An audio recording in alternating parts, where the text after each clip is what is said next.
So itutuloy natin yung pag-video dahil pag-edit lang natin. So yun ang aking asawa, si Jing. So siyang magmamanage dito pag bumalik na ako ng Riyadh.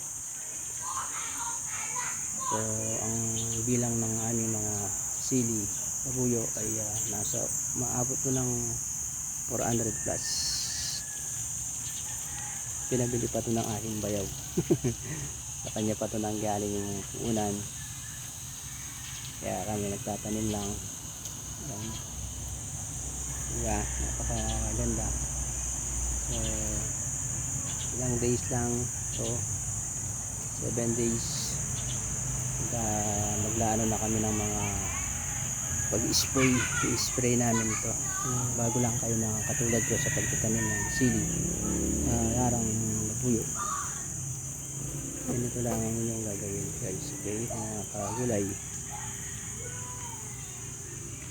Yan, ilang days pa lang yan, 7 days sa kanyang pagto-transplant. So ginanya na namin para sa ganon komportable na sila. So ginawa namin ito na para tumibay ang kanilang mga puno. So papalipas kami ng mga 7 days bago namin gagalawin ulit. Yan si Mrs. nagdidilig, mano-mano na lang namin dinidiligan. So sa kanilang bakuran, lupa to ng kanyang kapatid. Ayan o, hi Jane, ayan o.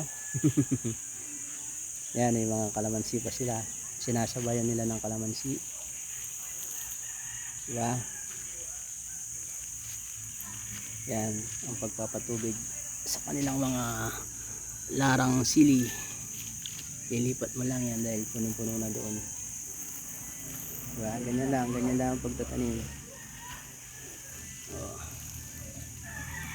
So direct lang sa mineral. Ay, ano ba tubig to? Anong tubig to? Nawasa, tubig sa Nawasa. Nagagamit lang naman namin ng maximum per month. So hindi na hirap na mag-igib sa sapa. Yan ang kanilang mga sili. May kasunod pa na sa lara, siling lara, siling labuyo. Siling labuyo. Yan guys, bago lang yan guys, mga ilang days pa lang yan, mga ilang days na to,